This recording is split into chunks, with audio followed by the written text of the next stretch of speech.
Bernard-Marie, tu vas nous parler du pouvoir hiérarchique du pouvoir hiérarchique au pouvoir constitutionnel, type holacratie. Ah oui, on part du pouvoir hiérarchique, on va au pouvoir constitutionnel. Moi, j'ai rien compris. Qu'est-ce que c'est tout ça?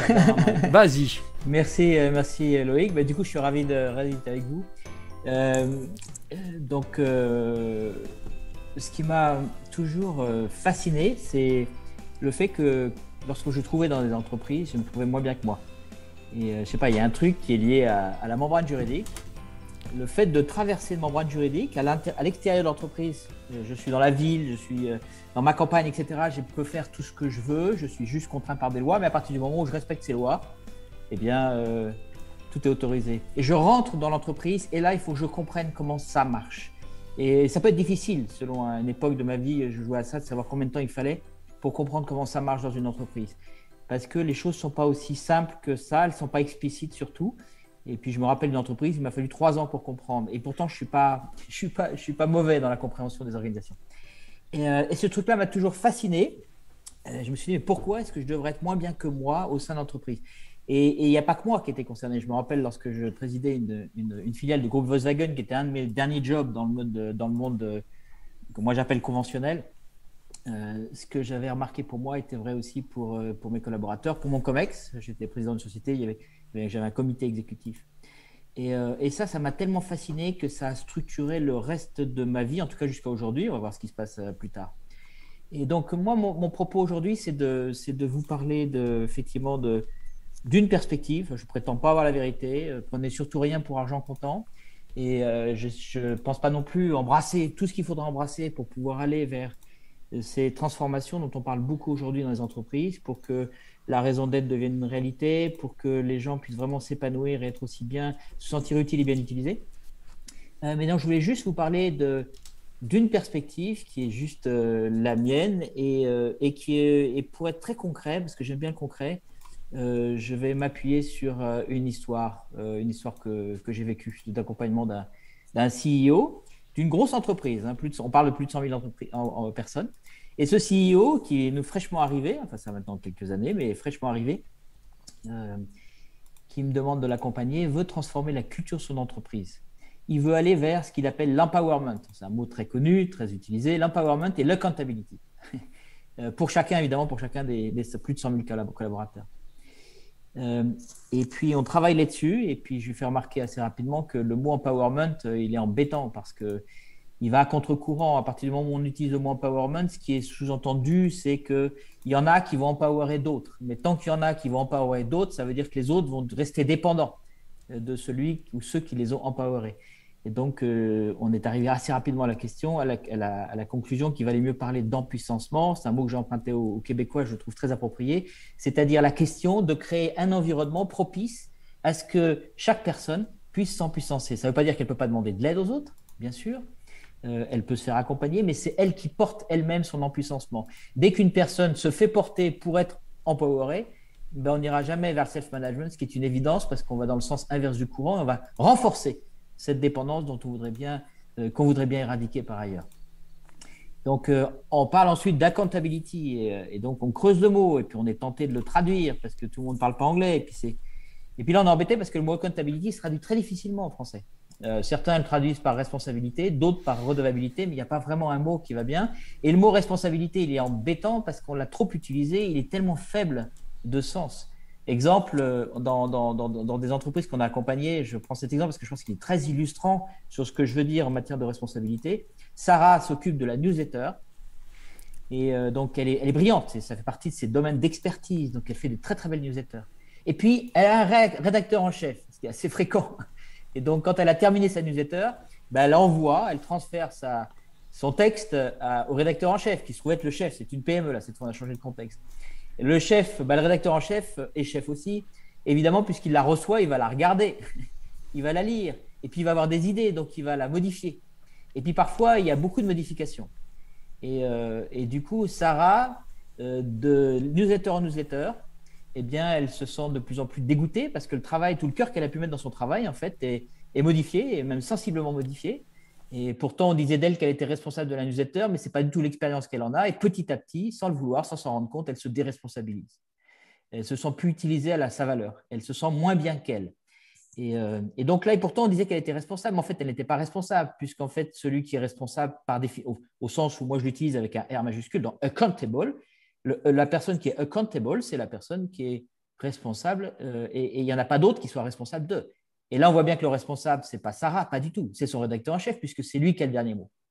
Et donc, tant qu'il y a un mécanisme de validation, je fais très court, hein, je vais donner des coups de projecteur. J'ai parfaitement conscience que mon discours est parfaitement caricatural parce que c'est des coups de projecteur. Je ne peux pas aller dans tout le développement que je voudrais pour chacun des points, mais c'est juste pour alimenter le débat qui va avoir lieu après.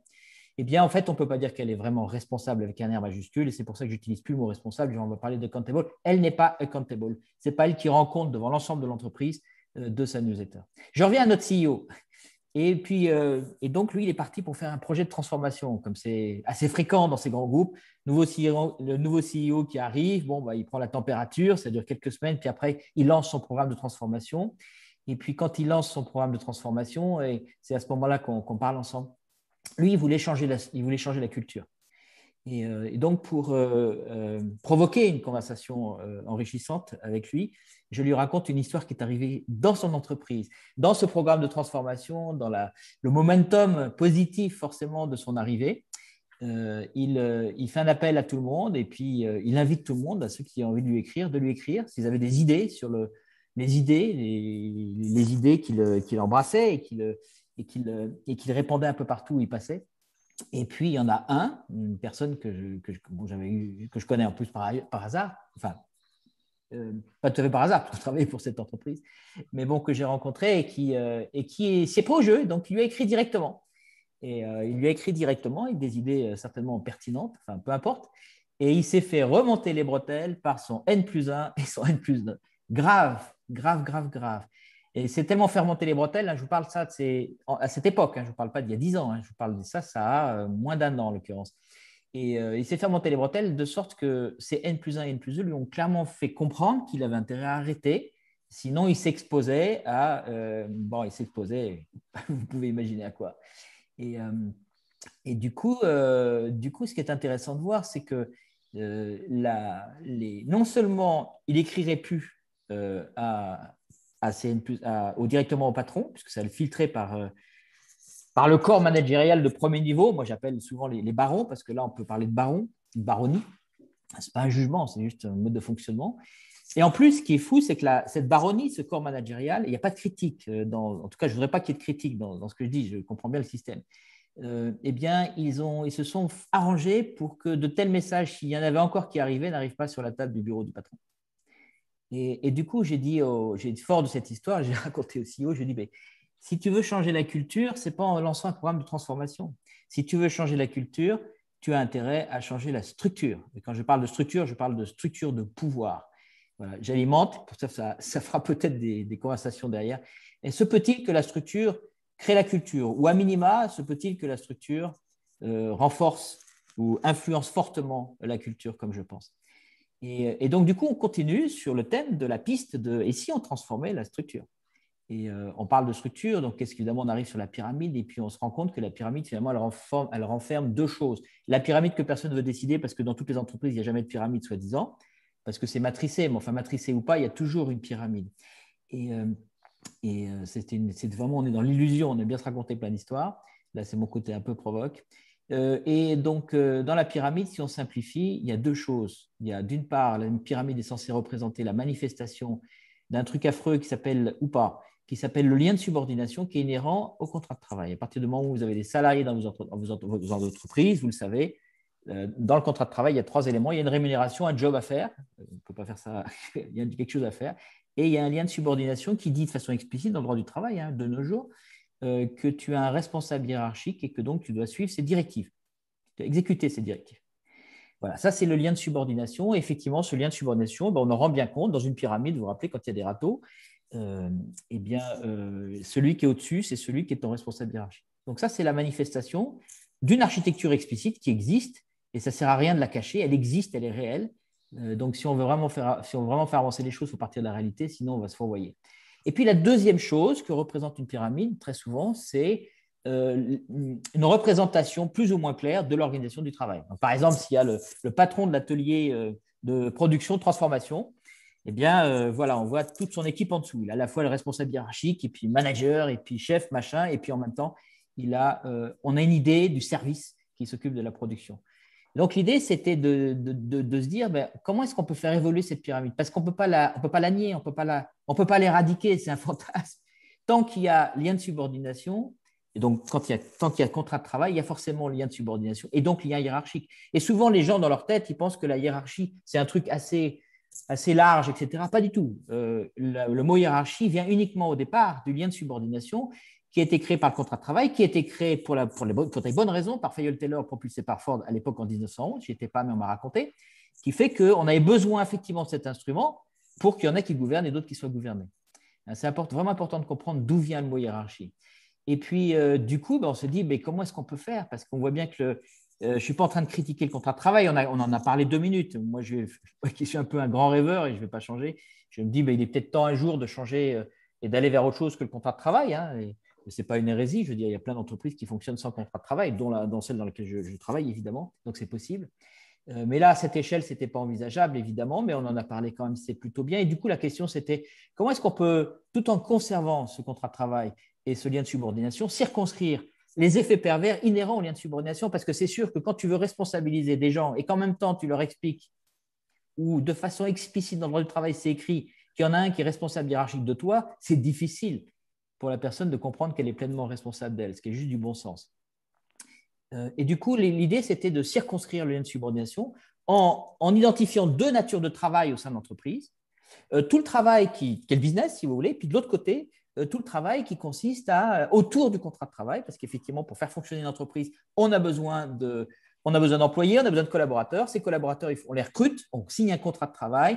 Et à partir du moment où on a signé un contrat de travail, eh bien, il y a tout un tas de fonctions RH qui viennent s'additionner à ça. Tu l'as recruté, après, il faut le payer, après, il faut le former, après, il faut l'évaluer, après, il faut gérer ses congés, ses frais, etc., etc. Et puis, éventuellement, le promouvoir, et puis, éventuellement, le sanctionner, etc., etc. Tout ce qu'on appelle traditionnellement les fonctions RH qui n'existent que parce qu'il y a un contrat entre un employeur et un employé. Et du coup, toute cette partie-là, qui est un travail qui est nécessaire à faire, sauf parce que tu es une entreprise dans laquelle il n'y a pas de collaborateurs, et bien, tout ce travail-là, on va le circonscrire, le mettre dans un contexte bien à part, au lieu de le mélanger avec le management d'avant. Ce qui fait que de l'autre côté, tu peux avoir une organisation qui est complètement centrée sur le business, isolée en termes de contexte et centrée sur le business. Et que là, du coup, maintenant que tu as cette organisation, tu peux envisager de modifier plus facilement la façon d'y travailler. Alors nous, ce qu'on propose, il y a probablement d'autres façons de faire, mais ce qu'on propose et qu'on expérimente chez les entreprises qui nous font confiance, c'est de passer, se dire, je reviens au fait que je suis moins bien que moi à l'intérieur et à l'extérieur, mais de se dire, pourquoi on ne fait pas comme à l'extérieur? Ça, c'était le fantasme de Tony Hsieh qui a adopté, paix à son âme, parce qu'il est décédé il y a quelques mois maintenant, mais qui a implanté Holacracy, qui a adopté Holacracy au niveau chez Zappos, donc 1600 personnes. Et son fantasme, c'était de reproduire au sein de Zappos, de faire de Zappos un écosystème comme dans une ville. Dans une ville, il y a un écosystème, en fait. Il y a des lois, mais dans ces lois, il y a des boulangers, il y a des charcutiers, il y a des bouchers, il y a des assurances, il y a tout ce que vous voulez. Et chacun est patron. Il n'y a pas de patron du boulanger. C'est le boulanger qui est patron de son boulanger. Et ce qui est intéressant, quand vous regardez les théories des villes, ce qu'il avait fait, notre ami Tony, c'est qu'il avait remarqué qu'à chaque fois qu'une ville multipliait son nombre d'habitants par 2, la productivité et la créativité par habitant augmentaient de 15%. Ce qui n'est absolument pas le cas dans les entreprises. Il a pu l'expérimenter au sein de Zappos et voir avec ses copains, collègues, CEO d'autres entreprises. Donc, l'idée, c'est de créer un écosystème avec un système de loi, avec un état de droit, comme on a en France, comme on a avec une constitution, mais cette fois, une constitution pour les organisations. Donc, état de droit, organisation de droit, où tout le monde serait à équivalence en termes de droit, et les règles, les lois internes de cette constitution seraient explicites. Et donc, on passerait, vous voyez, l'entreprise maintenant comme un écosystème dans lequel chaque collaborateur a ses activités. Ces activités seraient habillées sous forme de rôle, qui est un élément du management constitutionnel et de l'holacracy qui est vraiment clé. Et dans ce rôle, il est son propre patron et donc il peut devenir accountable. Sarah, c'est ce qui s'est passé puisqu'on les a accompagnés, ces gens-là. Sarah, elle est devenue patronne d'une mini-entreprise qui s'appelle Newsletter.